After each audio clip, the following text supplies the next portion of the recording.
The crumpled parchment, meant for his younger brother, Lord Edward, fell from the Duke's hand. Its contents, a clandestine confession of love and a desperate plea for elopement, burned into his mind. But it was not the betrayal of his brother he read, nor the brazen audacity of the sender, that truly shattered the formidable Duke of Ravenswood. No, the damning script was undeniably Lady Eleanor's, his own intended bride, outlining a future she planned to seize with Edward, not him. The lavish wedding preparations, the societal accolades, the very foundation of his lineage, all a cruel mockery. If you are listening to this story, don't forget to click the like button, subscribe to the channel, and tell me in the comments from which part of the world you are listening to this story. I want to know how far it has traveled. Ashworth Manor stood as a testament to established wealth, its grey stone facade softened by generations of climbing roses and ancient wisteria. Within its stately confines, life for Lady Eleanor Ashworth unfolded with a predictable, almost serene rhythm. At 22, Eleanor possessed a delicate beauty, not the dazzling, fashionable sort that captivated ballrooms, but a quiet elegance, with eyes the colour of a summer sky and hair the shade of burnished copper, usually coiled neatly at her nape. She was often underestimated, her gentle demeanour mistaken for an absence of will, her thoughtful silence for a lack of wit. Yet beneath the calm surface, Eleanor possessed a keen mind and a spirit that yearned for something beyond the meticulously arranged patterns of her existence.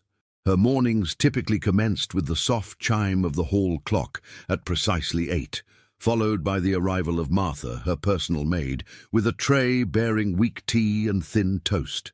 After dressing in one of her sensible yet tastefully cut gowns, Eleanor would descend to the breakfast parlour, a sunlit room overlooking the extensive gardens. Her parents, Sir Arthur and Dowager Lady Ashworth, were usually already seated. Sir Arthur, a man of solid, unwavering principles and expansive waistline, would be engrossed in the morning's dispatches from London, while Lady Ashworth, a woman whose every breath was dedicated to the maintenance of propriety, would be supervising the placement of the silver teapots. "Good morning, Papa." "Mamma," Eleanor greeted, taking her customary seat. "Good morning, my dear," Sir Arthur rumbled, barely looking up from his newspaper. "Eleanor, you truly must begin wearing your hair in a more fashionable style," her mother began without preamble. "Lord Alistair will be arriving this afternoon, and we must make the very best impression. He is, after all, the future Duke of Ravenswood." Eleanor's fork paused mid-air. Lord Alistair Fitzwilliam. The very name felt like a silken cord tightening around her heart. Their engagement, forged months ago through careful negotiations between their families, was the topic of endless conversations and the bedrock of her impending future. It was a union lauded by society as an excellent match, consolidating family interests and securing Eleanor's position as a future duchess. For her parents, it was the culmination of years of strategic social navigation. For Eleanor, it was a gilded cage, however splendid. Her days were a tapestry woven with social obligations, each thread tightly controlled. There were calls to be paid and received, embroidery lessons with Mrs. Davies, hours spent at the pianoforte practicing sonatas she found dreadfully dull, but which her mother insisted were essential for a lady of her station. Walks through the meticulously manicured gardens provided her only moments of true solitude, where she could indulge in the forbidden pleasure of unchaperoned thought. She devoured novels, particularly those with heroines who defied convention for love, dreaming of a passion that seemed utterly absent from her own arranged reality. She longed for intellectual companionship, for someone who might discuss the merits of Byron's latest verse or the complexities of economic reform, rather than the price of a gown or the latest society scandal. The afternoon brought a flurry of activity, signalling Lord Alistair's impending arrival. The carriage sweep was meticulously swept, the servants moved with renewed purpose, and Eleanor was gently but firmly ushered into her chambers to prepare. She chose a gown of pale blue muslin, simple but flattering, eschewing the more ornate dresses her mother preferred. As Martha painstakingly arranged her hair into a cascade of soft curls, Eleanor gazed out the window, watching the distant turn of the lane. A carriage, dark and imposing, emerged from the tree line. Her breath caught. Lord Alistair Fitzwilliam was, by all accounts, a devastatingly handsome man. Tall and impeccably tailored, his dark hair was styled with precision, and his eyes, a piercing shade of grey, held an intelligence that was almost unnerving. He carried himself with an air of effortless superiority, a man accustomed to deference. When he entered the drawing-room, a hushed reverence fell upon the household. He greeted Eleanor's parents with practiced charm, a smile that reached his lips, but rarely his eyes. When he turned to Eleanor, his gaze swept over her with an appraising quality that made her feel more like a prized possession than a fiancée. "Lady Eleanor," he said, his voice a smooth baritone, "you are looking serene, as always. The journey was quite tedious, but the thought of seeing you again always lightens the burden." His words were correct, his tone complimentary, yet Eleanor detected a coolness, a formality that belied the warmth of his sentiment. It was an affection born of duty, not desire. "Lord Alistair," she replied, offering a slight curtsy. "We are pleased you arrived safely." Their conversation flowed, guided by her parents' enthusiastic questions about the ongoing preparations for the wedding. Alistair spoke at length of the renovations at Ravenswood, the discussions with architects, the importance of the Fitzwilliam lineage. He spoke of the drapes, the new library wing, the placement of ancestral portraits, all with a meticulous attention to detail. Yet he rarely inquired after Eleanor's opinions or her feelings on any matter. When she ventured a suggestion regarding the layout of the library, he offered a polite yet firm dismissal. "My dear Eleanor, the design has been settled by my mother and myself. Such matters are best left to those with experience." The unspoken implication hung heavy in the air. Experience she, a mere woman, clearly lacked. Later, as Alistair and Sir Arthur retired to the study to discuss estate matters, Eleanor found herself alone with her mother. "He is quite magnificent, is he not, darling?" Lady Ashworth beamed, her face alight with maternal pride. "So accomplished, so utterly devoted to his family's legacy. You are a very fortunate young woman, Eleanor. To be the next Duchess of Ravenswood, it is a position many would give their left arm for." Eleanor managed a faint smile. "Indeed, Mamma, and he clearly adores you," her mother continued, oblivious to Eleanor's quiet resignation. "The way he looks at you, so protective." Eleanor knew it was not adoration. It was ownership. That evening, a heavy stillness settled over Ashworth Manor. Eleanor retreated to her window seat, the moonlight casting long shadows across her book. The volume, a collection of romantic poetry, lay open in her lap, unread. Her mind was a whirl of contradictory emotions. The grandeur, the security, the elevated status that awaited her, these were undeniable boons, but the cost felt immense. To forfeit the possibility of true connection, of a love that stirred the soul for the sake of lineage and societal approval. She thought of Alistair's cold grey eyes, his possessive pride, his subtle dismissiveness. He saw her as a beautiful, suitable adornment, a mother to his future heirs, a custodian of his family's name. He did not see Eleanor, the woman who dreamed of distant lands and challenging conversations, the girl who found solace in the quiet rustle of leaves and the whispered secrets of forgotten books. The wedding, they said, was to be within the month.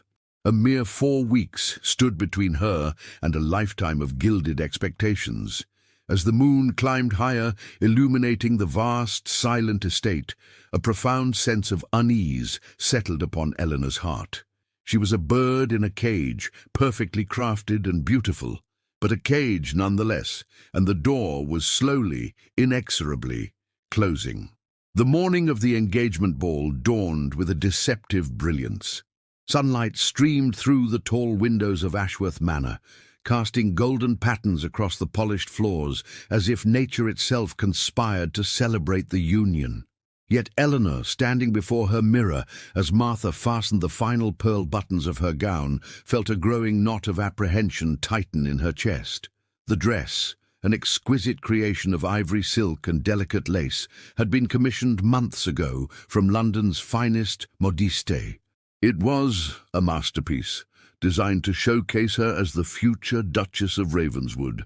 The bodice fitted perfectly, the skirts fell in elegant cascades, and yet Eleanor felt as though she were being dressed for a performance in which she had no desire to play the leading role.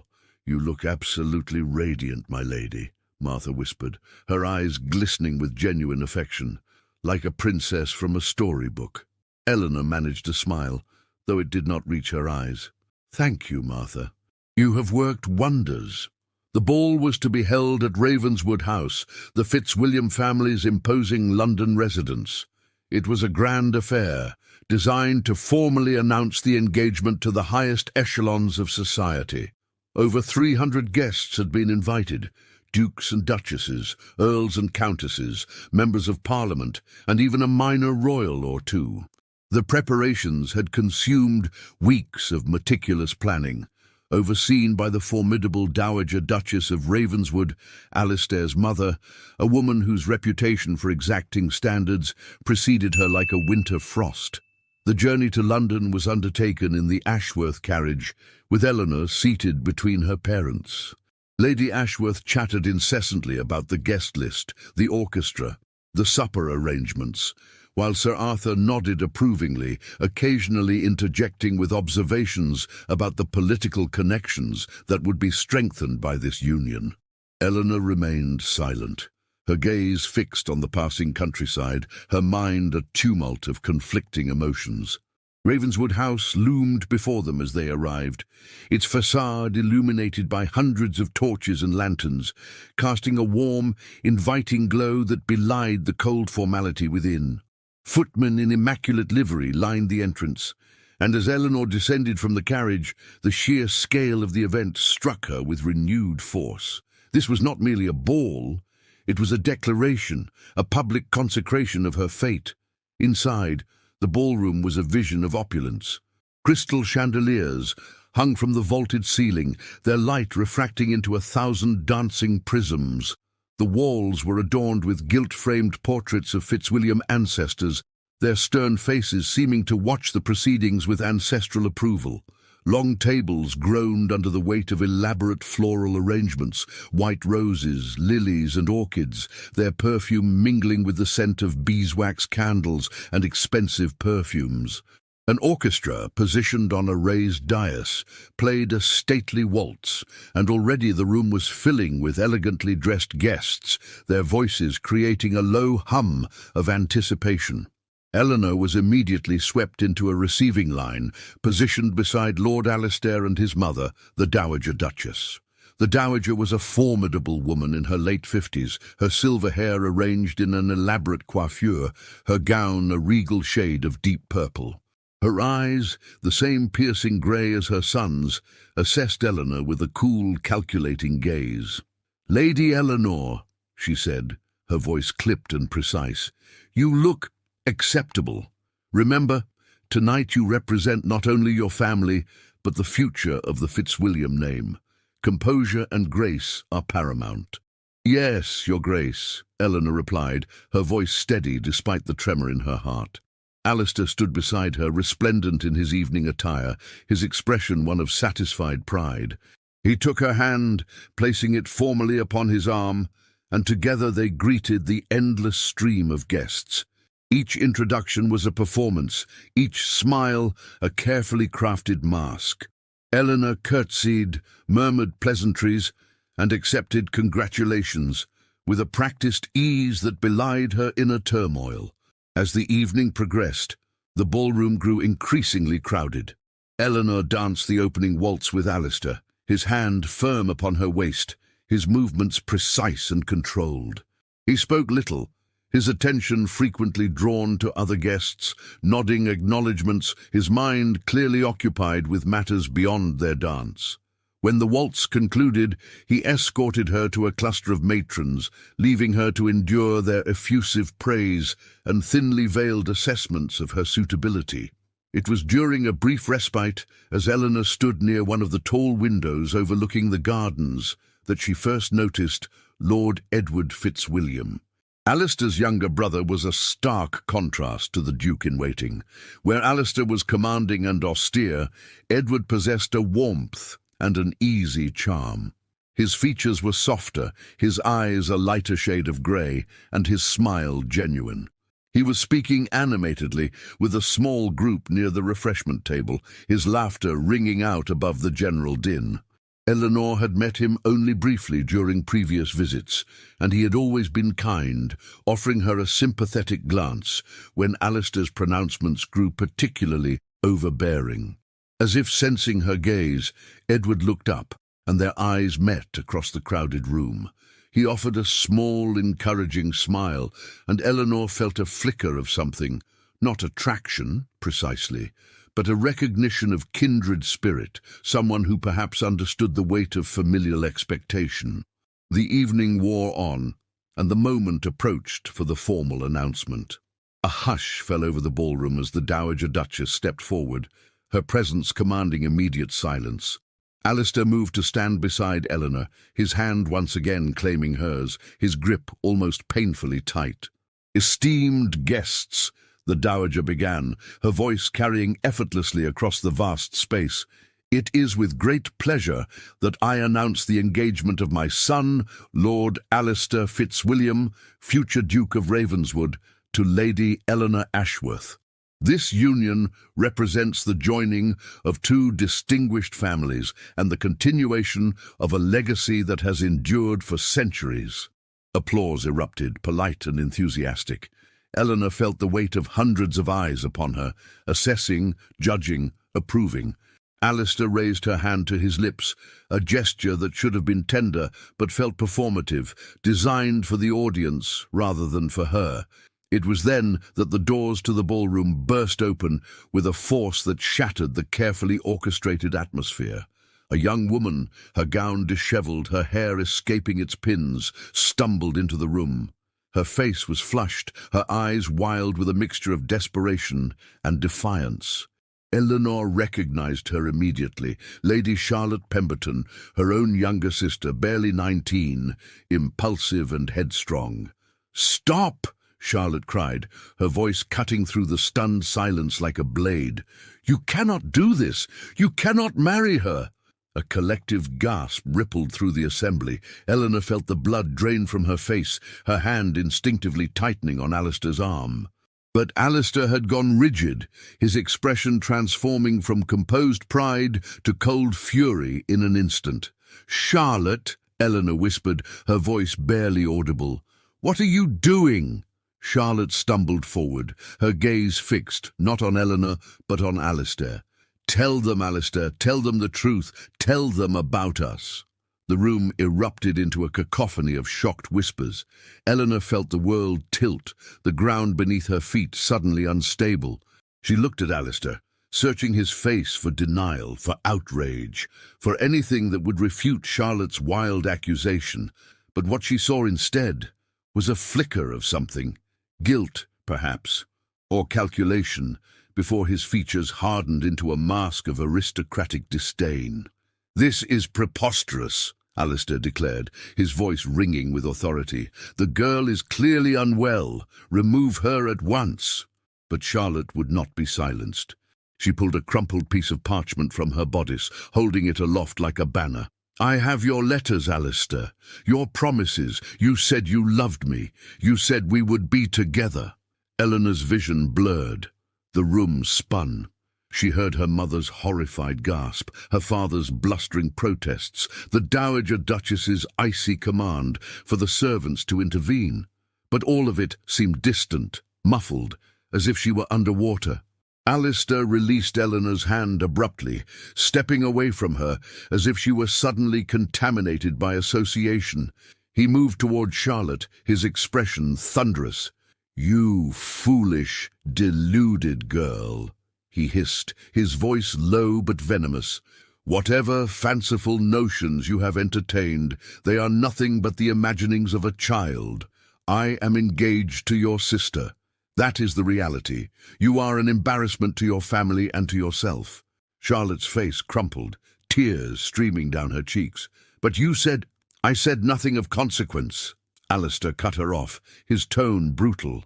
"Any attentions I may have paid you were merely the kindness of a gentleman toward a young lady of his fiancée's family. If you misconstrued them, that is your failing, not mine." Eleanor stood frozen, her mind struggling to process the scene unfolding before her. Her sister, Alistair, letters, promises. The implications crashed over her like a tidal wave. Whether Charlotte's claims were entirely true or exaggerated by youthful passion, the damage was irreparable. The scandal was absolute. The Dowager Duchess moved with swift, decisive action. "Lord Pemberton," she addressed Eleanor's father, her voice like ice, "remove your daughter immediately. This engagement is hereby dissolved. The Fitzwilliam family will not be associated with such vulgarity."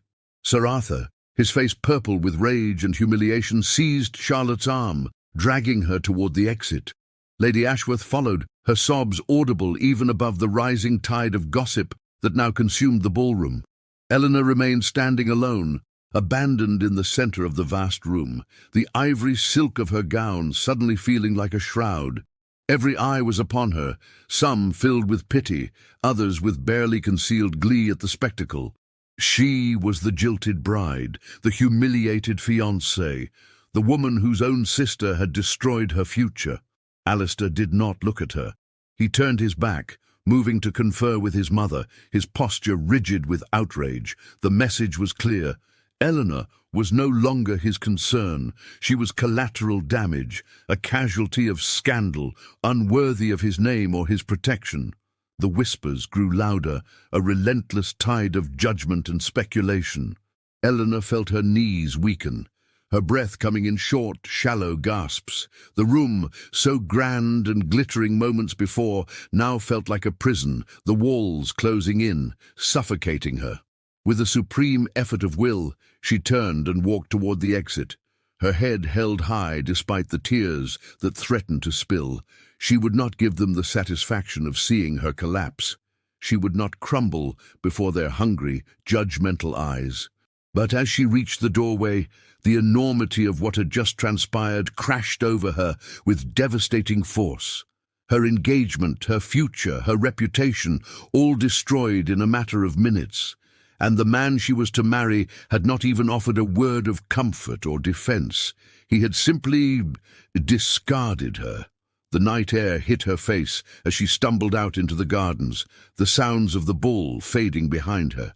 She sank onto a stone bench, her body finally giving way to the sobs she had held back. The carefully constructed world she had known, however confining, had shattered completely, and in its ruins, Eleanor Ashworth was utterly, devastatingly alone. The journey back to Ashworth Manor was undertaken in a silence so profound it felt like a physical presence in the carriage. Eleanor sat pressed against the window, her gaze fixed unseeing on the dark countryside rushing past, while her parents occupied the opposite bench in a state of barely contained fury. Sir Arthur's face remained an alarming shade of crimson, his jaw clenched so tightly Eleanor feared his teeth might crack. Lady Ashworth wept quietly into her handkerchief, occasionally emitting small, wounded sounds that pierced Eleanor's heart more deeply than any accusation could have. Charlotte had been sent ahead in a separate carriage, banished like a criminal, her fate yet to be determined by their father's wrath. Eleanor's own feelings toward her sister were a tangled knot of betrayal, pity, and a strange, unwelcome understanding. Had Charlotte truly been seduced by Alistair's attentions, or had she simply been a foolish girl mistaking politeness for affection? Either way, the damage was absolute and irreversible. Upon their arrival at Ashworth Manor, well past midnight, Sir Arthur finally broke his silence. "You will remain in your chambers until I decide what is to be done with you both," he declared, his voice hoarse with emotion. "The shame you have brought upon this family is beyond comprehension, beyond forgiveness." Eleanor wanted to protest that she had done nothing wrong, that she was as much a victim as anyone, but the words died in her throat. In the eyes of society, guilt by association was as damning as guilt itself. She was the sister of the scandalous Charlotte, the jilted fiancée, the woman whose family had disrupted the most anticipated social event of the season. Her innocence was irrelevant. The following days passed in a blur of misery. Eleanor remained confined to her chambers, meals delivered by a tight-lipped Martha, who offered sympathetic glances but dared not speak openly. Through the walls, Eleanor could hear the raised voices of her parents, the sound of Charlotte sobbing, the heavy footfalls of her father pacing the corridors like a caged beast. Letters arrived daily, some expressing shocked sympathy, others withdrawing invitations to upcoming events, and a few containing barely veiled satisfaction at the Ashworth family's downfall. On the fourth day, a letter arrived that would alter the course of Eleanor's life. It bore the seal of her father's elder sister, Lady Agatha Pemberton, a widow who resided in Bath. Aunt Agatha was something of a family legend, a woman who had defied convention by refusing to remarry after her husband's death, instead choosing to live independently, managing her own considerable fortune and surrounding herself with artists, writers and intellectuals. She was regarded by Lady Ashworth with a mixture of admiration and disapproval, a woman who had somehow managed to maintain her respectability while living entirely on her own terms. Sir Arthur summoned Eleanor to his study that afternoon. His anger had cooled to a weary resignation, his shoulders slumped with the weight of social ruin. "Your aunt has written," he said without preamble, gesturing to the letter on his desk. "She has offered to take you in, to provide you with refuge, I suppose, until this scandal dies down, if it ever does."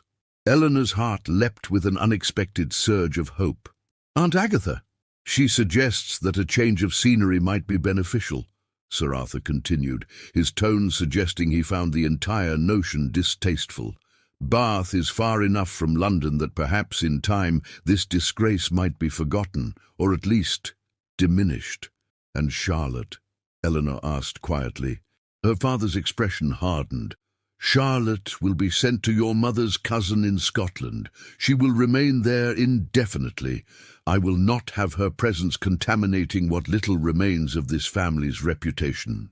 Eleanor felt a pang of sorrow for her sister, despite everything. Scotland might as well be the ends of the earth, a cold exile from which Charlotte might never return. But she also recognized the mercy in her aunt's offer, a lifeline extended when she had expected only condemnation. "When do I leave?" Eleanor asked. "Within the week. Your aunt expects you by month's end." The journey to Bath was undertaken with only Martha as companion, Sir Arthur having provided a modest travelling allowance and a terse letter of introduction. As the carriage rolled westward, leaving behind the familiar landscapes of her childhood, Eleanor felt the first stirrings of something she had not experienced in weeks. Not quite hope, but perhaps the absence of despair. The weight of her parents' disappointment, the suffocating atmosphere of Ashworth Manor, gradually lifted with each passing mile. Bath revealed itself on a grey afternoon, its elegant Georgian architecture rising in graceful crescents and terraces against the surrounding hills. The city possessed a refined beauty, its honey-coloured stone glowing even beneath overcast skies. Aunt Agatha's residence was located on the Royal Crescent, a sweeping arc of 30 terraced houses that commanded a spectacular view over the city and the countryside beyond. The door was opened by a cheerful housekeeper who introduced herself as Mrs. Dawson, and Eleanor was immediately struck by the warmth of the household, so different from the rigid formality of Ashworth Manor or the cold grandeur of Ravenswood House. The interior was tastefully furnished, but comfortable, with books stacked on every available surface, paintings in various stages of completion propped against walls, and the lingering scent of jasmine tea. "Eleanor, my dear child," Aunt Agatha swept into the entrance hall like a force of nature. She was a handsome woman in her early 50s, her dark hair liberally streaked with silver and arranged in a simple but elegant style. Her gown was fashionable but practical, and her eyes, the same sky blue as Eleanor's, sparkled with intelligence and warmth. She embraced Eleanor without hesitation, a gesture so unexpected and genuine that Eleanor felt tears spring to her eyes. "Come, come, none of that," Agatha said briskly, though her own eyes glistened with emotion. "You have had quite enough tears, I should think. Mrs. Dawson, please have tea sent to the drawing-room, and perhaps some of those excellent lemon biscuits. My niece looks as though she could use proper sustenance." The drawing-room was a revelation, bright and airy, with tall windows overlooking the Crescent's gardens. Comfortable chairs were arranged in conversational clusters rather than formal rows, and the walls were adorned with an eclectic collection of artwork, from classical landscapes to more modern, abstract pieces that Eleanor found intriguing. Once they were settled with tea, Agatha fixed Eleanor with a penetrating gaze. "Now then, I want you to tell me everything. Not the sanitized version your father provided in his letter, but the truth. What actually happened at that wretched ball?" Eleanor hesitated, then found herself pouring out the entire story. The arranged engagement, Alistair's cold formality, Charlotte's shocking accusation, the public humiliation, and the devastating aftermath. Agatha listened without interruption, her expression growing increasingly stern. When Eleanor finished, Agatha set down her teacup with a decisive clink. "That man is a scoundrel," she declared flatly. "Whether he actually seduced your sister or merely led her to believe he had feelings for her, his behavior was reprehensible, and to abandon you publicly, without a word of defense or explanation, unconscionable." "But the scandal," Eleanor began. "The scandal," Agatha interrupted firmly, "is not of your making. You are guilty of nothing except having poor judgment in family connections, and that, my dear, is hardly a crime. Your father should have investigated Lord Alistair's character more thoroughly before arranging such a match." Eleanor felt something loosen in her chest, a knot of shame and guilt that had been tightening for days. "Society will not see it that way." "Society," Agatha said with a dismissive wave, "is composed largely of hypocrites and gossips who have nothing better to do than tear down those they perceive as vulnerable. But you are not in London now, Eleanor. You are in Bath, and here we shall rebuild your life on your own terms, not theirs." Over the following weeks, Aunt Agatha proved true to her word. She did not coddle Eleanor or encourage her to hide away in shame. Instead, she gently but firmly pushed her niece to re-engage with the world, albeit a very different world from the one Eleanor had known. Bath society, while certainly aware of the London scandal, operated under slightly different rules. It was a city of invalids seeking the healing waters, of retired military officers and their families, of artists and writers drawn by the city's beauty and relatively affordable living. Agatha moved easily through this diverse social landscape, and she began introducing Eleanor to her own circle of acquaintances. There was Mrs. Harriet Blackwood, a novelist who wrote under a male pseudonym and whose sharp wit and unconventional views on marriage Eleanor found both shocking and exhilarating. There was Colonel Ashford, a retired officer who had served in India and regaled them with stories of distant lands and exotic customs. There was Miss Penelope Hartley, a talented painter who had studied in Italy and who invited Eleanor to her studio to view her latest works. But it was at one of Agatha's weekly salons, informal gatherings where guests discussed literature, philosophy, and current events, that Eleanor first encountered Dr. Elias Reed. He arrived late, apologizing profusely for his tardiness, explaining that he had been attending to a patient whose condition had taken an unexpected turn. He was a physician, Agatha explained, who had recently established a practice in Bath after studying in Edinburgh and spending several years working in London's charity hospitals. Dr. Reed was not conventionally handsome in the way Alistair had been. He was of medium height, with unruly dark hair that refused to stay properly combed, and warm brown eyes that crinkled at the corners when he smiled. His clothing, while respectable, lacked the meticulous tailoring of a gentleman of leisure, and there was an ink stain on his cuff that suggested a man more concerned with substance than appearance. He was perhaps 30 years of age, and there was an earnestness about him, a genuine interest in the world and the people around him that Eleanor found immediately disarming. "Dr. Reed, may I introduce my niece, Lady Eleanor Ashworth?"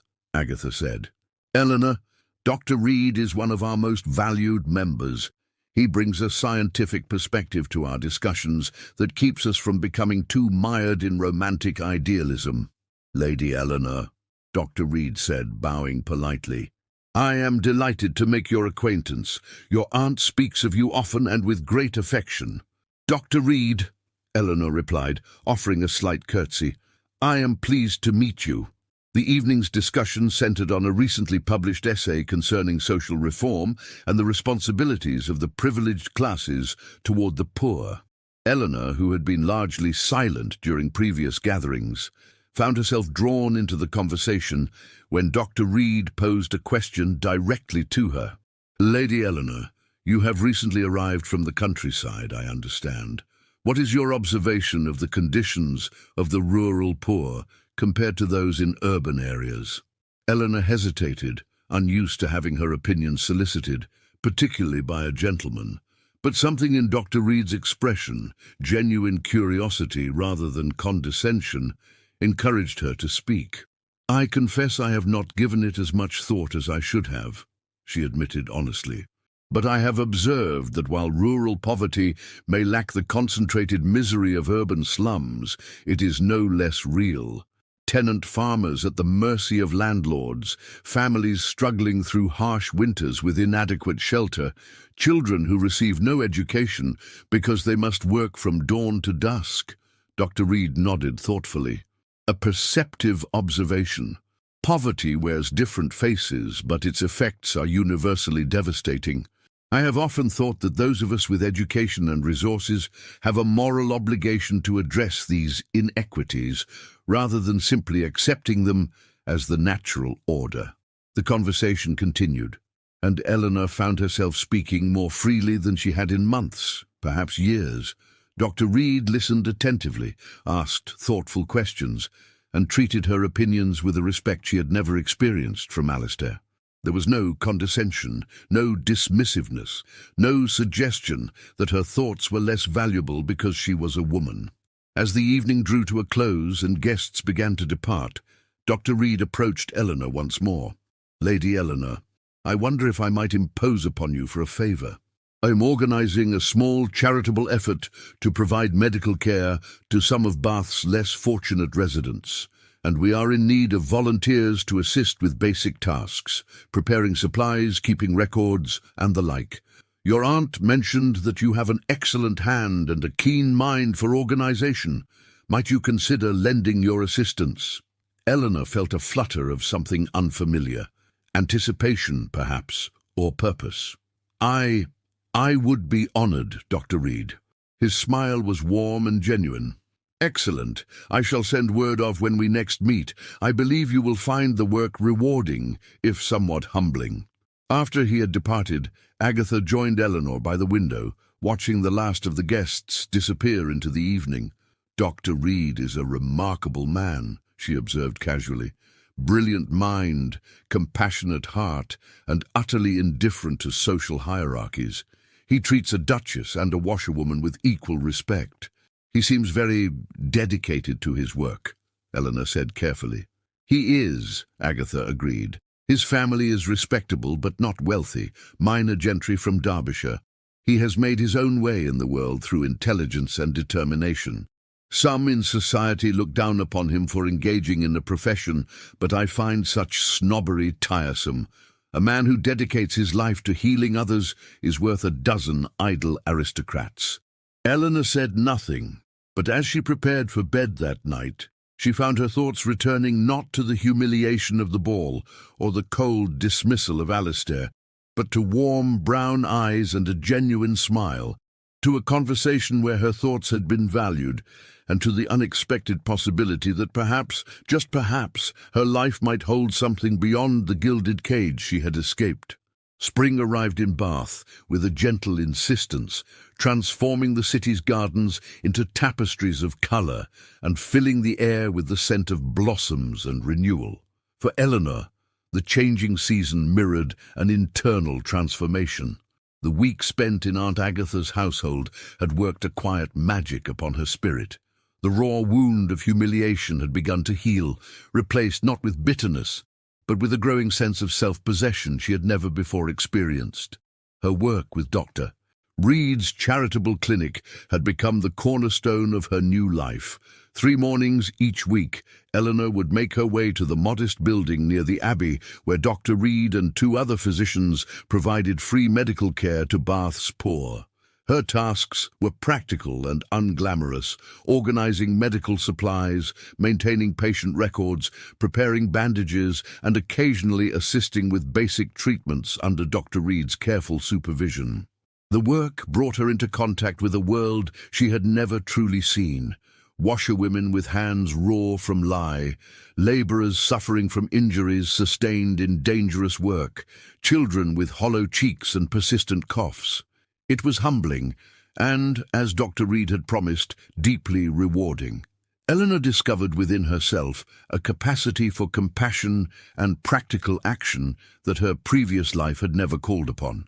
More significantly, she found that Dr. Reed valued her contributions genuinely. He sought her opinions on organizational matters, praised her meticulous record-keeping, and engaged her in discussions about medical ethics and social reform with a seriousness that made her feel, for the first time in her life, truly seen. Their friendship had deepened naturally, built on shared purpose and mutual respect. Dr. Reed possessed none of Alistair's polished charm, but his sincerity was absolute. He spoke to her not as a lady to be flattered or managed, but as an equal, a fellow thinking being. When he smiled at her across the clinic, his eyes crinkling with warmth, Eleanor felt something stir within her that she had never experienced with her former fiancé, a genuine, uncomplicated joy in another's presence. It was Aunt Agatha who first suggested that Eleanor should make a more public reappearance in Bath society. "You have been healing, my dear, and that is good and necessary," she said one morning over breakfast. "But you cannot hide forever. The Bath Assembly Rooms are hosting a grand ball next month, a charitable affair, with proceeds going to the hospital. I think it is time you held your head high and reminded the world that Eleanor Ashworth is not defined by one night of scandal." Eleanor's initial reaction was resistance, even fear. The thought of entering another ballroom, of facing curious stares and whispered gossip, made her stomach clench with anxiety. But Agatha was persistent, and Dr. Reed, when consulted, offered his quiet encouragement. "You have nothing to be ashamed of, Lady Eleanor," he said gently, "and your presence at such an event would lend considerable support to the hospital's cause. But the decision, of course, must be yours." It was that final statement, the acknowledgement of her agency, her right to choose, that ultimately decided Eleanor. She would attend. Not as the humiliated, discarded fiancée, but as herself, on her own terms. The preparation for the ball became something of a campaign. Aunt Agatha insisted on commissioning a new gown, rejecting Eleanor's protests about the expense. "You will not enter that ballroom looking like a penitent," Agatha declared firmly. "You will look magnificent." The gown, when completed, was indeed magnificent. It was fashioned from silk in a deep shade of sapphire blue that brought out the colour of Eleanor's eyes, with delicate silver embroidery along the bodice and sleeves. The style was elegant but modern, neither ostentatious nor apologetic. When Eleanor saw herself in the mirror on the evening of the ball, she barely recognized the woman looking back, poised, composed, and undeniably beautiful. The Bath assembly rooms were ablaze with light as their carriage arrived. Eleanor's heart hammered against her ribs, but Aunt Agatha's steady presence beside her provided an anchor. As they entered the ballroom, Eleanor was acutely aware of heads turning, of conversations pausing mid-sentence, of the weight of curious gazes. But Agatha swept forward with regal confidence, and Eleanor matched her stride for stride. The ballroom was filled with Bath society, a mixture of established families, visiting gentry, and the city's professional class. Eleanor recognized several faces from Agatha's salons, and their warm greetings helped ease her tension. Mrs. Blackwood embraced her enthusiastically.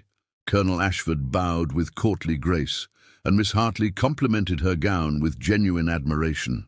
It was perhaps an hour into the evening when Eleanor first saw him. Dr. Reed stood near the refreshment table, engaged in conversation with several other gentlemen. He was dressed in formal evening attire, and while he would never possess Alistair's aristocratic elegance, there was something undeniably appealing about him, an authenticity, a solidity of character that transcended mere physical appearance. When his eyes found hers across the room, his face lit with a smile of such genuine pleasure that Eleanor felt warmth bloom in her chest. He excused himself from his companions and made his way toward her. "Lady Eleanor," he said, bowing, "you look absolutely radiant this evening. I am so pleased you decided to attend." "Dr. Reed," Eleanor replied, unable to suppress her own smile. "I confess I am somewhat nervous, but your presence makes it considerably easier. Would you do me the honor of the next dance?" he asked, extending his hand. Eleanor hesitated only a moment before placing her hand in his. "I would be delighted." The dance was a waltz, and as Dr. Reed led her onto the floor, Eleanor was struck by the contrast with her last waltz, that stiff, formal performance with Alistair at the engagement ball.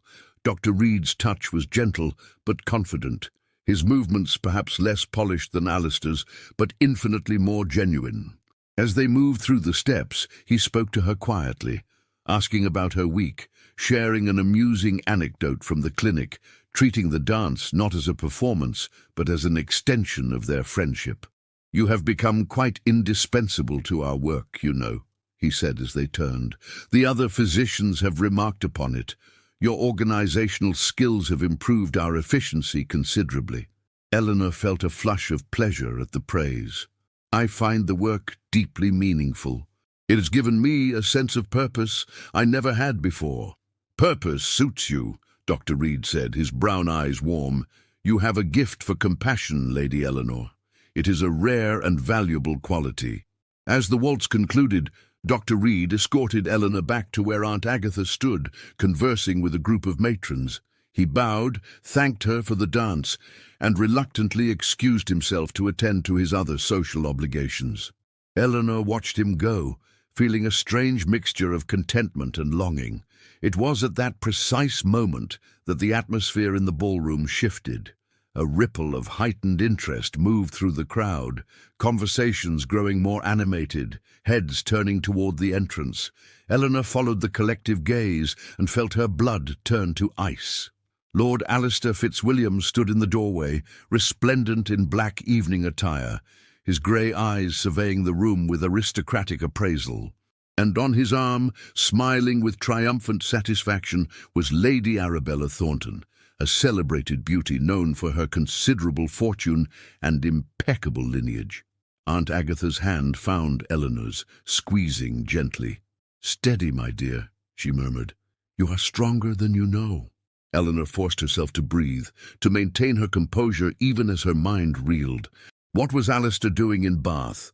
The London season was in full swing. He should have been in the capital, not here, not at this particular ball. And with Lady Arabella, no less, clearly his new intended, a replacement secured with remarkable speed.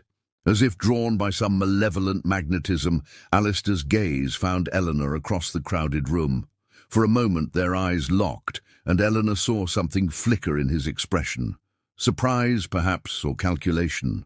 He said something to Lady Arabella, who glanced in Eleanor's direction with barely concealed curiosity, and then, to Eleanor's horror, they began making their way through the crowd toward her. "Lady Agatha," Alistair said smoothly as they approached, bowing with practiced grace. "What a delightful surprise to encounter you here. I had not realized you were in residence in Bath." "Lord Alistair," Agatha replied coolly, her tone conveying precisely the minimum courtesy required. "Bath is my home. The surprise, I should think, is yours. I would have expected you to be occupied with the London season." "Ah, well. Lady Arabella's family has a residence here, and she expressed a desire to take the waters," Alistair explained, his tone light but his eyes sharp. "And of course I could not refuse such a charming companion." Lady Arabella simpered appropriately, though her gaze remained fixed on Eleanor with undisguised assessment. She was indeed beautiful, golden-haired, porcelain-skinned, with features that seemed designed for admiration, but there was a hardness in her eyes, a calculating quality that reminded Eleanor uncomfortably of the Dowager Duchess. "And Lady Eleanor," Alistair continued, finally acknowledging her directly, "I must say you are looking remarkably well. Bath clearly agrees with you." Eleanor lifted her chin, meeting his gaze with a steadiness that surprised even herself. "Thank you, Lord Alistair. I have found Bath to be most restorative." "I am pleased to hear it," Alistair said, though his tone suggested anything but pleasure. "I trust you have recovered from the unfortunate events of last winter. Such a regrettable situation. But I am certain you understand that I had no choice but to act as I did. The scandal, you comprehend, made any other course impossible." The audacity of his words, the implication that he had been the injured party, forced to make difficult decisions, ignited a spark of anger in Eleanor's chest. Before she could formulate a response, however, a familiar voice spoke from behind her. "Lady Eleanor, I believe you promised me the next dance." Dr. Reed had materialized at her side, his expression pleasant, but his eyes hard as they fixed on Alistair. Eleanor felt a surge of gratitude so profound it nearly brought tears to her eyes. "Dr. Reed, yes, of course," she said, placing her hand on his offered arm. "Please excuse me, Lord Alistair, Lady Arabella." As Dr. Reed led her away, Eleanor heard Alistair's voice, pitched just loud enough to carry. A physician, how very practical. The condescension in his tone was unmistakable, and Eleanor felt Dr. Reed's arm tense beneath her hand. But he said nothing, merely guided her onto the dance floor as the orchestra began a new waltz. "Thank you," Eleanor whispered as they began to move. "I did not know how to extricate myself from that conversation." "That man is insufferable," Dr. Reed said quietly, his usual gentle demeanor replaced by something harder. "The arrogance, the presumption, as if he were the wronged party in your broken engagement. He has always possessed a remarkable capacity for self-justification," Eleanor replied, surprised by the bitterness in her own voice. They danced in silence for a moment, and then Dr. Reed spoke again, his voice softer. "Lady Eleanor, I hope you will not think me presumptuous, but I must tell you something.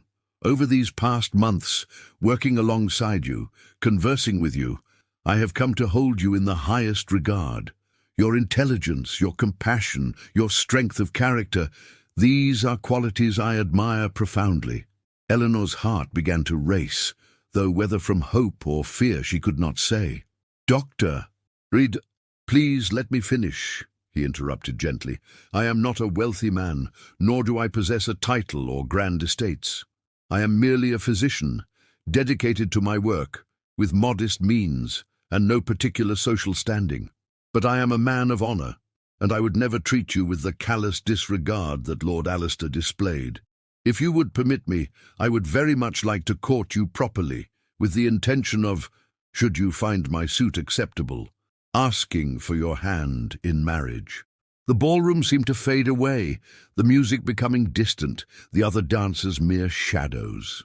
Eleanor looked into Dr. Reed's earnest brown eyes and saw there everything she had never found in Alistair: genuine affection, respect, and a regard for her as a person rather than a possession.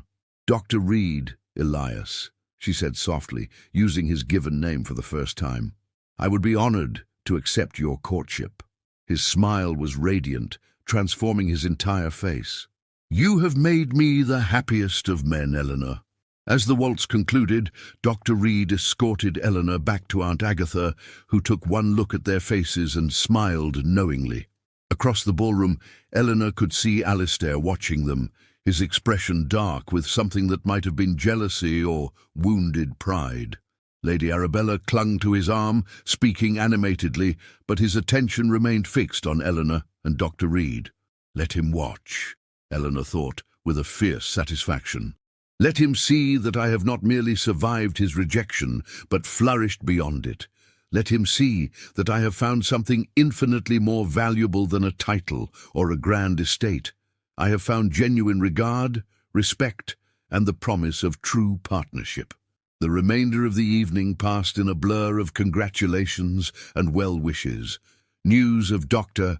Reed's courtship spread through the ballroom with remarkable speed, and Eleanor found herself surrounded by Agatha's friends, all expressing their delight and approval. Mrs. Blackwood embraced her warmly. Colonel Ashford shook Dr. Reed's hand with hearty enthusiasm, and Miss Hartley declared it the most romantic development of the season. As the ball drew to a close and Eleanor prepared to depart with Aunt Agatha, Dr. Reed approached one final time. "May I call upon you tomorrow afternoon?" he asked. "There is much we should discuss, and I would very much like to speak with Lady Agatha formally about my intentions." "I would like that very much," Eleanor replied, her heart full. In the carriage ride home, Aunt Agatha squeezed Eleanor's hand affectionately. "I am so very proud of you, my dear. You walked into that ballroom with grace and dignity, you faced your past with courage, and you have chosen your future with wisdom. Dr. Reed is a good man, and he will make you happy in ways that shallow aristocrat never could have."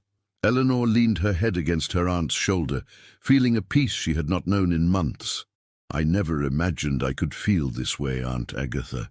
With Alistair, everything felt like duty and obligation, but with Elias it feels like possibility, like partnership, like I am valued for who I truly am, not simply for what I represent.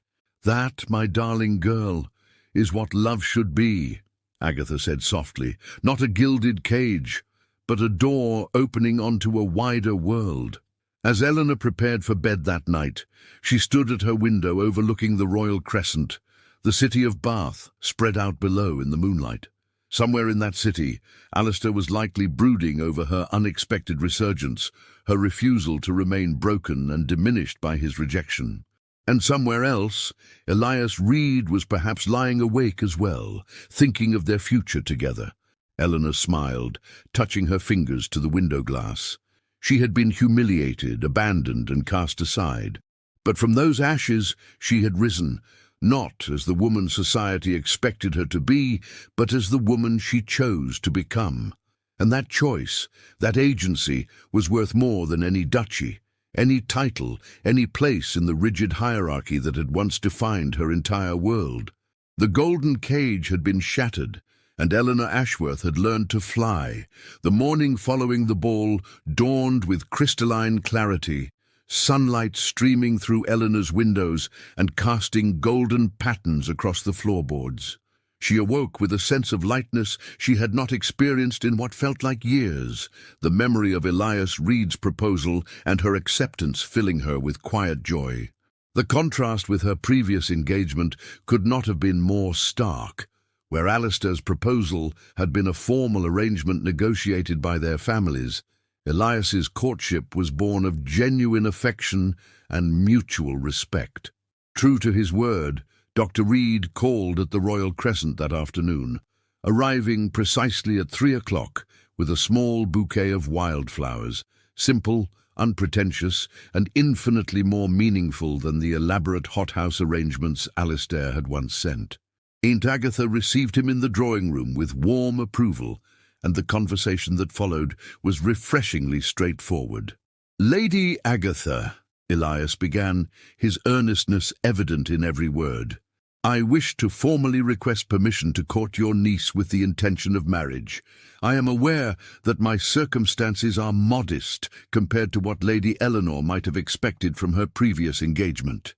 My income as a physician is respectable but not extravagant, and I possess no title or grand estate.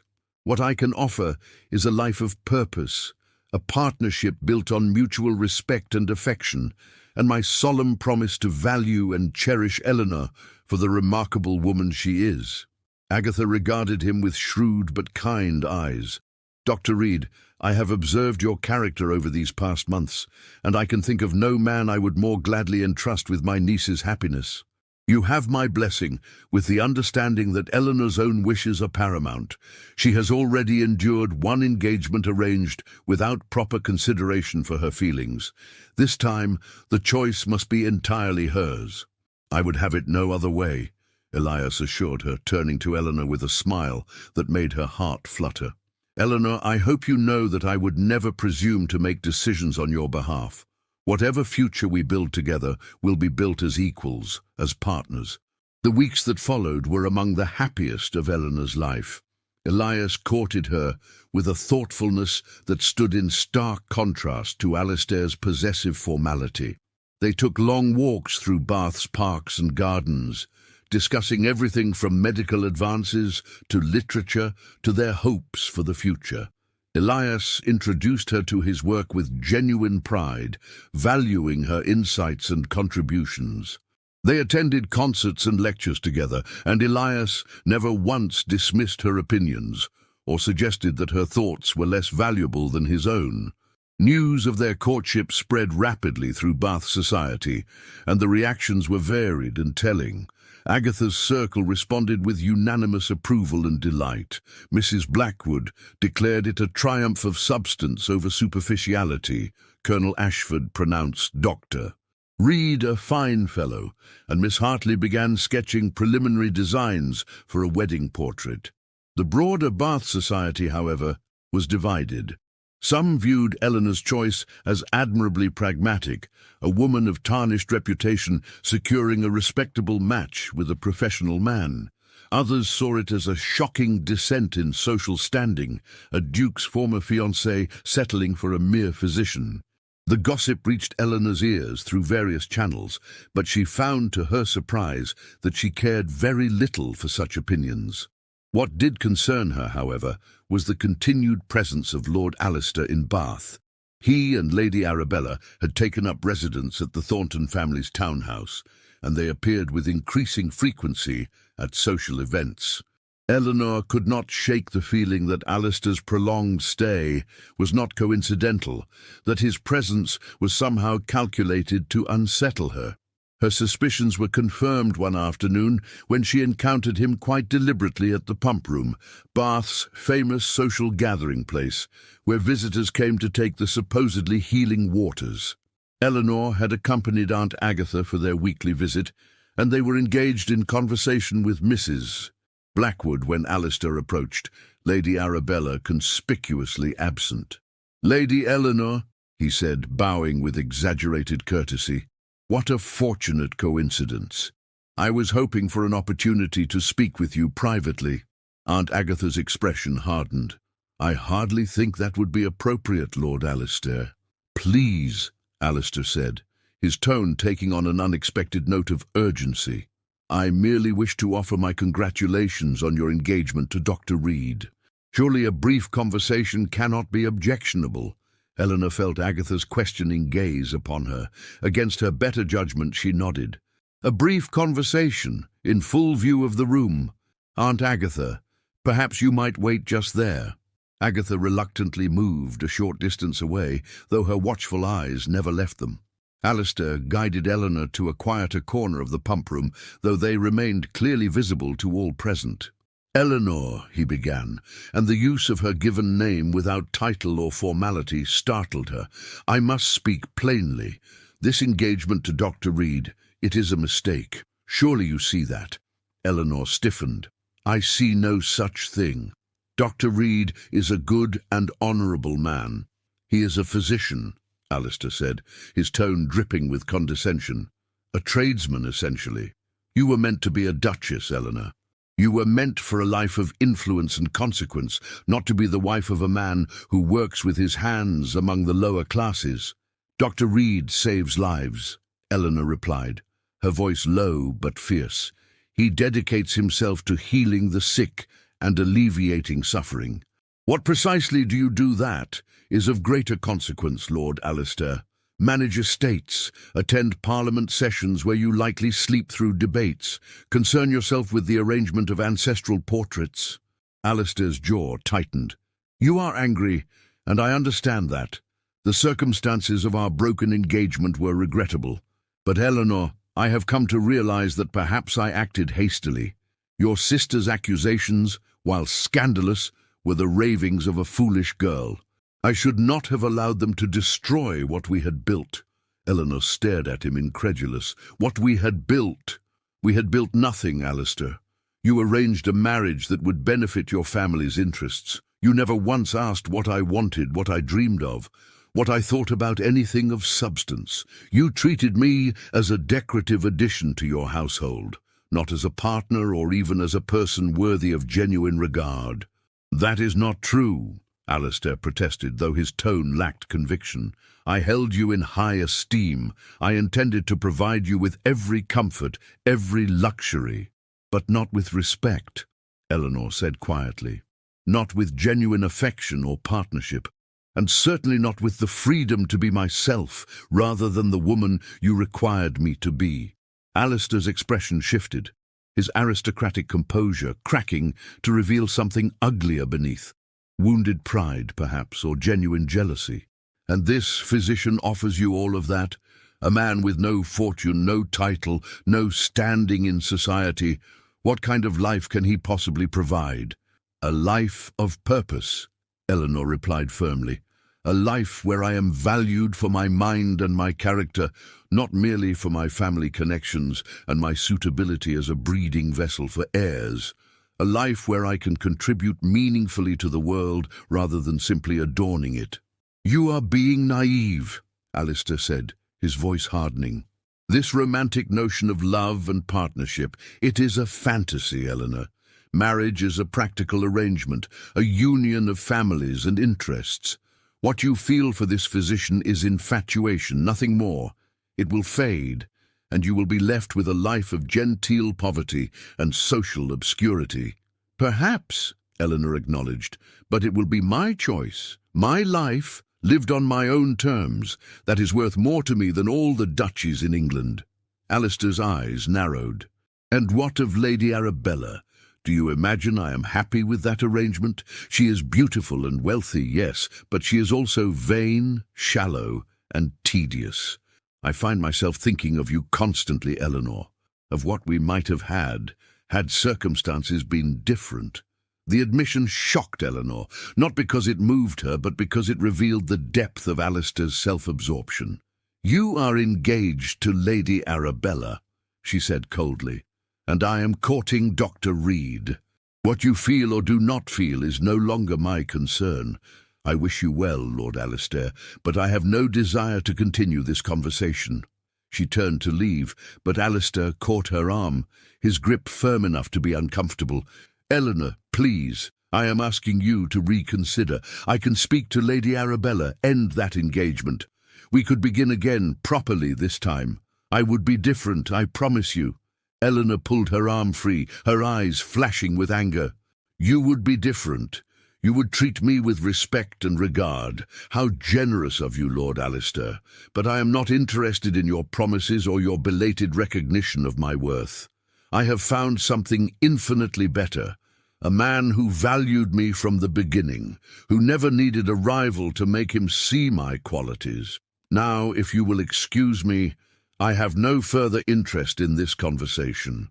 She walked away without looking back, rejoining Aunt Agatha, whose expression was a mixture of concern and fierce pride. Are you well, my dear?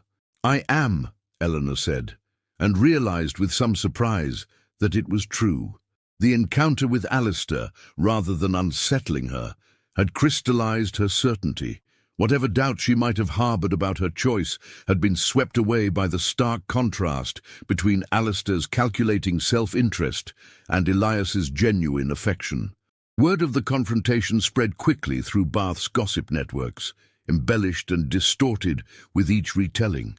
Some claimed that Alistair had begged Eleanor to take him back, others that Eleanor had publicly humiliated him, and still others that Lady Arabella had witnessed the entire exchange and was furious. The truth, as always, was more complex and less dramatic, but Eleanor found she cared little for the speculation. What mattered was the conversation she had with Elias that evening, when he called at the Royal Crescent and found her in the garden, watching the sunset paint the sky in shades of rose and gold. "I heard about your encounter with Lord Alistair," he said quietly, settling beside her on the stone bench. "I hope it was not too distressing." "It was illuminating," Eleanor replied, taking his hand in hers. "He asked me to reconsider, to give him another chance. He suggested that my feelings for you were mere infatuation, that I was making a mistake in choosing you over him." She felt Elias tense beside her. "And what did you tell him?" Eleanor turned to face him fully, her eyes meeting his with absolute certainty. "I told him that I had found something infinitely better, a man who valued me from the beginning, who treated me as an equal, who offered me partnership rather than possession. I told him that my choice was made, and I had no regrets." Elias's expression softened, his eyes glistening with emotion. "Eleanor, I cannot offer you the life you might have had as a duchess. There will be no grand estates, no army of servants, no glittering balls and court presentations. My work will often take me away at inconvenient hours, and there will be times when our finances are strained. But I promise you this. I will spend every day of my life ensuring that you never regret choosing me. I will value your mind, respect your opinions, and cherish your partnership. We will build a life of meaning and purpose together." "That is all I have ever wanted," Eleanor whispered, leaning her head against his shoulder. "Not a gilded cage, but a door opening onto possibility. Not a title, but a true partnership. Not possession, but genuine love." They sat together in comfortable silence as the sun dipped below the horizon, and Eleanor felt a profound sense of peace settle over her. The path she had chosen was not the one society had laid out for her, not the one her parents had envisioned, but it was hers, freely chosen and deeply desired. The following weeks brought the formal arrangements for their future. Elias spoke with Eleanor's father by letter, requesting permission for the marriage. Sir Arthur's response was terse, but not unkind. He gave his consent, though he made it clear that Eleanor's dowry would be modest, a fraction of what had been promised to Alistair. Eleanor suspected this was partly punishment for the scandal Charlotte had caused, but she found she did not care. Elias had never been interested in her fortune, only in her. The wedding was planned for early summer, a small, intimate affair to be held in Bath, rather than the grand London spectacle her first wedding would have been. Eleanor found herself actively involved in every decision, her opinions sought and valued. She chose a simple gown of cream silk rather than elaborate white satin, selected wildflowers for her bouquet rather than expensive hothouse blooms, and insisted on a modest guest list composed of genuine friends rather than social obligations. As the wedding day approached, Eleanor made one final visit to Ashworth Manor to collect her remaining belongings and bid farewell to her childhood home. The visit was bittersweet. Her mother wept and lamented the loss of the Duchess title. Her father remained distant and disapproving, but there were also moments of unexpected tenderness. Martha, her faithful maid, embraced her with genuine affection and wished her every happiness. And in a quiet moment alone in her old chamber, Eleanor found a letter tucked beneath her pillow. It was from Charlotte, writing from her exile in Scotland. The letter was brief but heartfelt, filled with remorse and genuine happiness for Eleanor's new beginning. "Dearest Eleanor, I know I have no right to your forgiveness, and I do not ask for it. What I did was unforgivable, Whether my feelings for Alistair were real or imagined, I should never have acted as I did. I destroyed your future out of my own foolish vanity and jealousy. But I have heard of your engagement to Dr. Reed, and I am genuinely happy for you, sister. From what I have learned, he's a good man who will value you as you deserve. Perhaps, in some strange way, my terrible actions freed you from a fate that would have made you miserable. I do not claim credit for your happiness, but I am grateful that some good has come from such wreckage. I hope that someday, perhaps many years from now, you might find it in your heart to forgive me. Until then, know that I wish you every joy and blessing in your new life. Your sister Charlotte Eleanor folded the letter carefully, tears pricking her eyes. The wound Charlotte had inflicted had healed, leaving a scar but no longer causing pain. Perhaps in time there might be reconciliation. But for now, Eleanor was content to let the past rest and focus on the future that awaited her.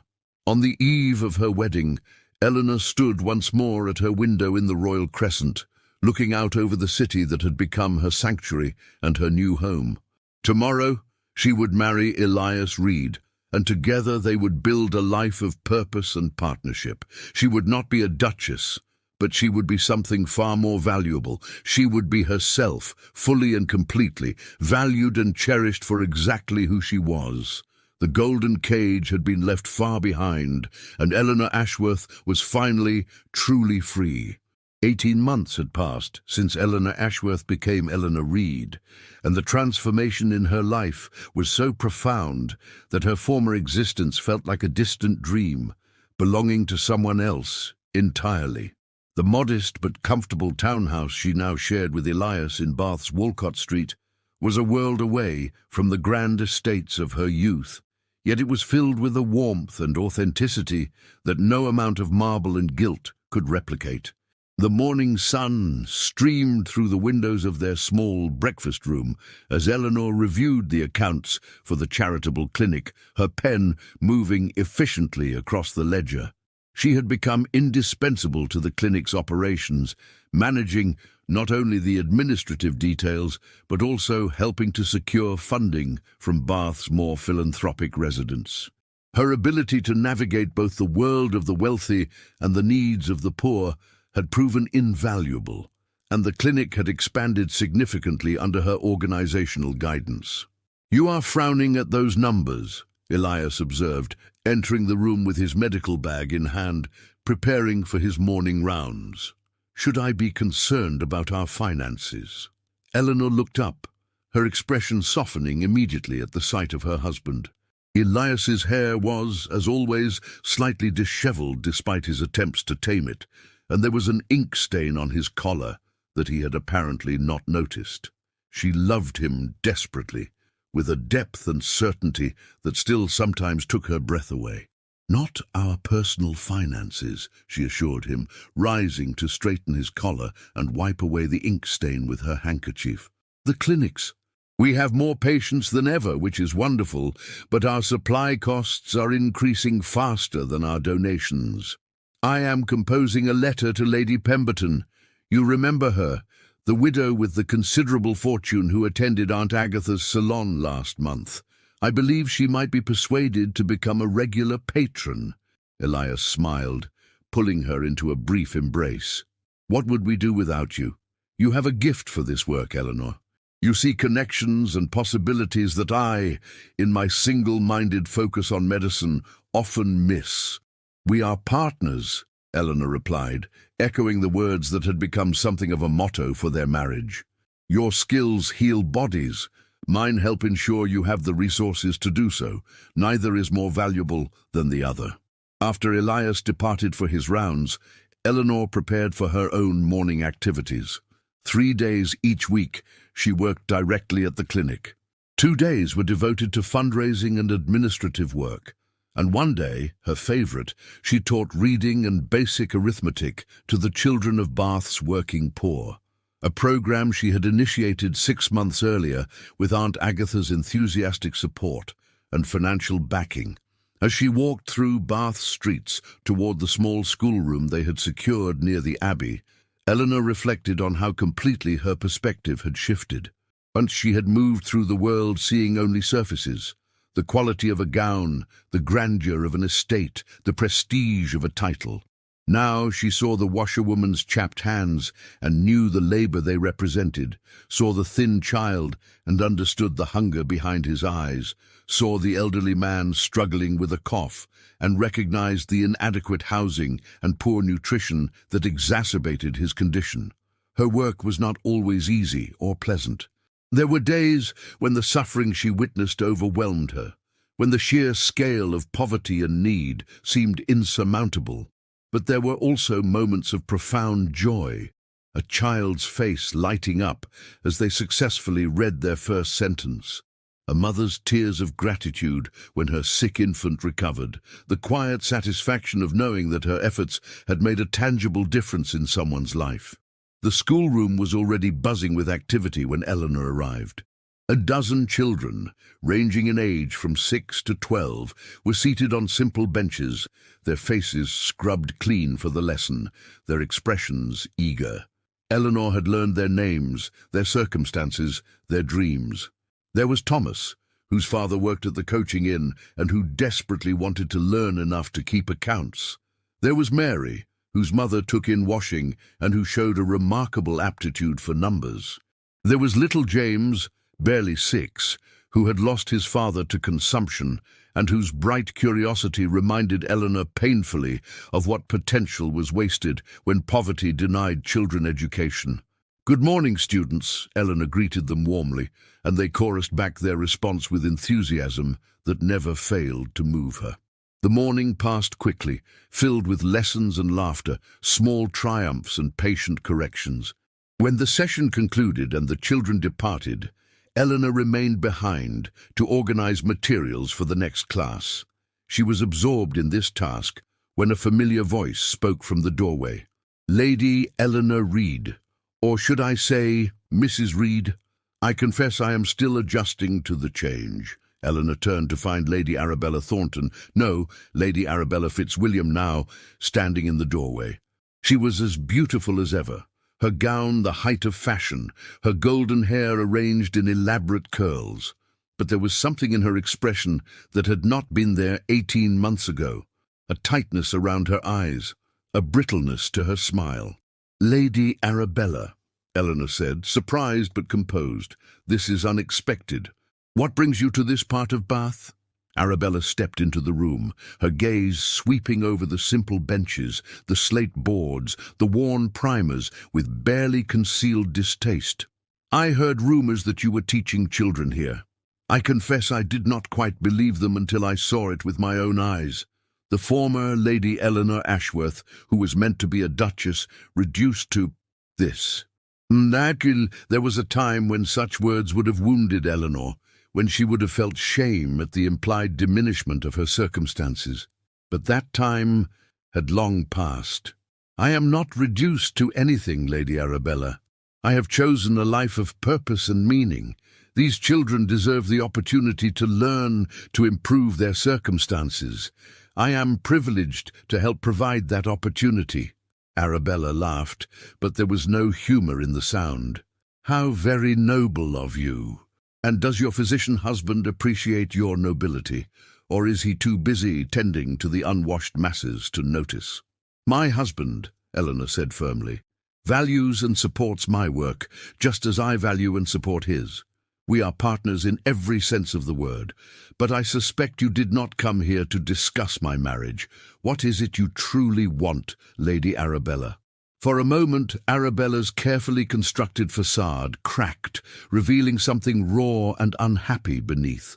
"I wanted to see if the rumors were true, if you were truly content with this diminished existence, if you had any regrets about refusing Alistair when he tried to win you back." "I have no regrets whatsoever," Eleanor replied honestly. "My life with Elias is everything I could have hoped for and more.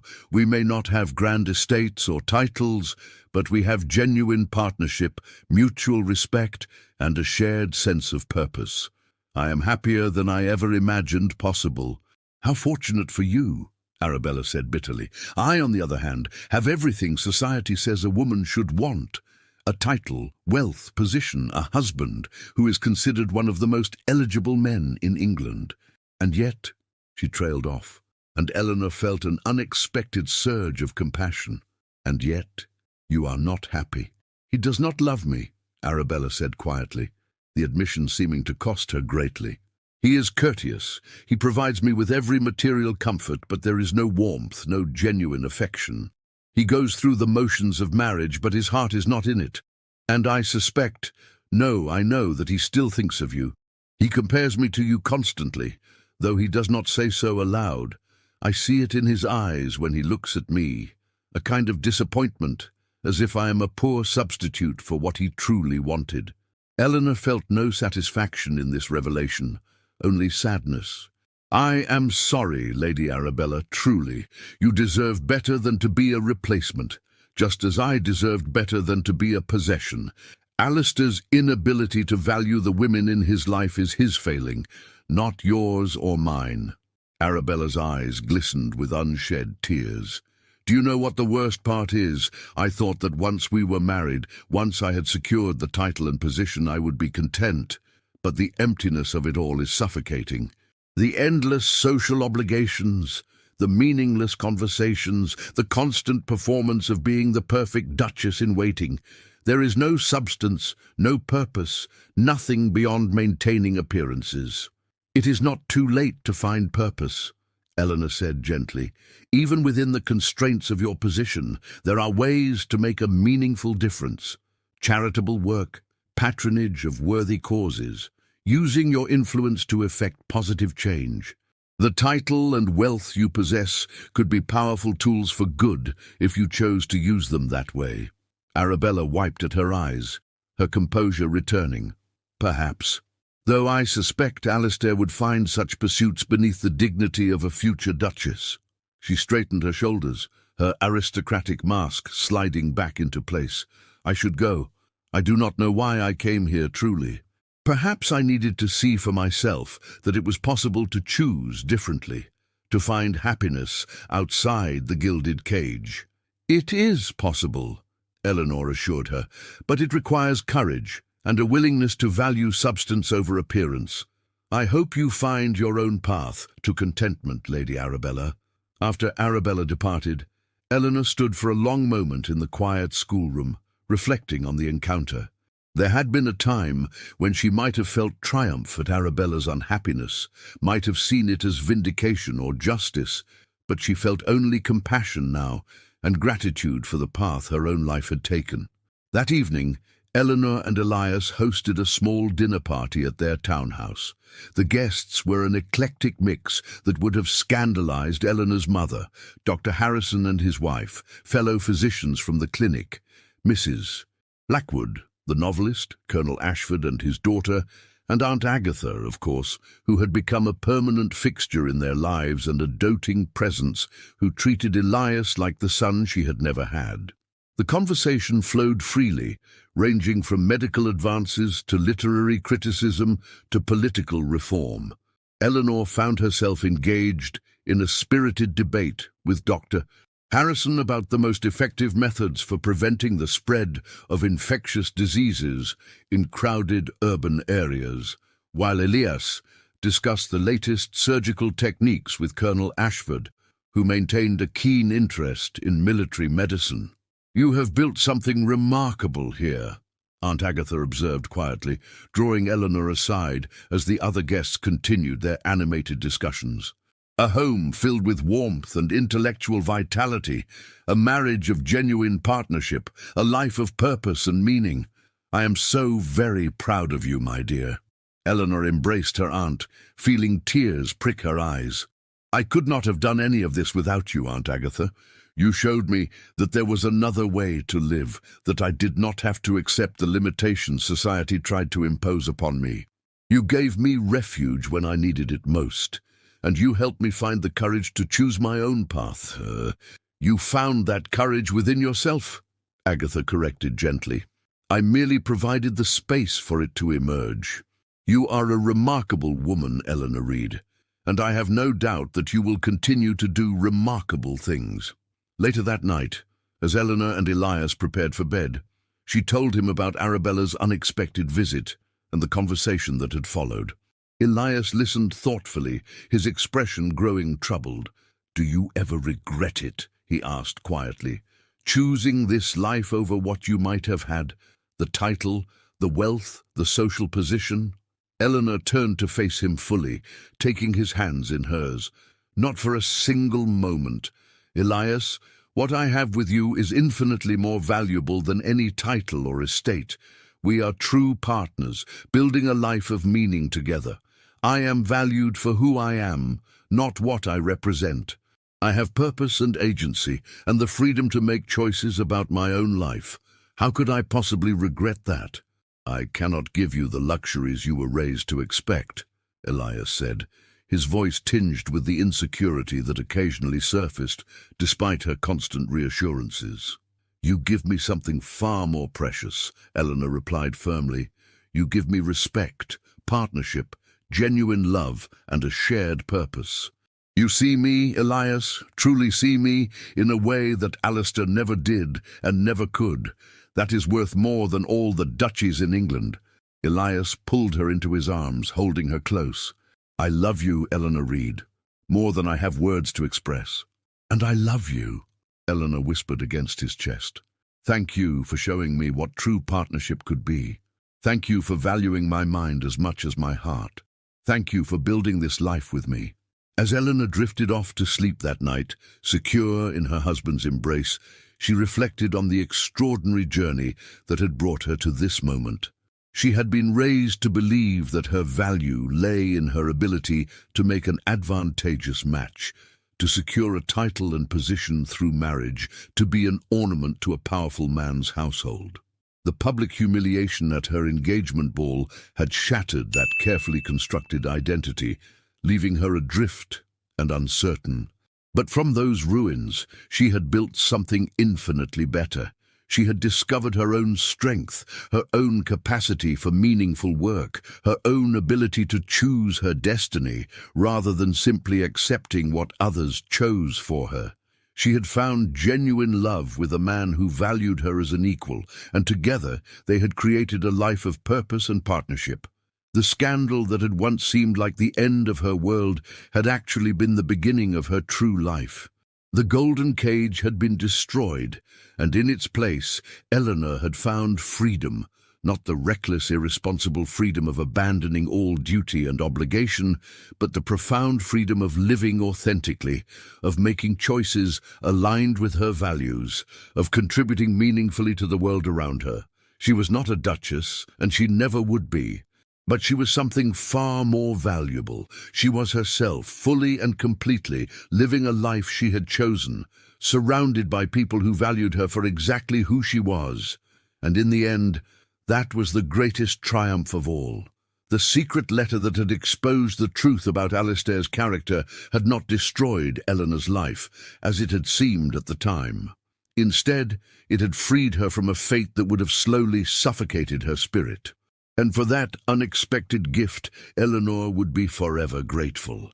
She had bloomed where she was planted, and the garden she had cultivated was more beautiful than any gilded cage could ever have been.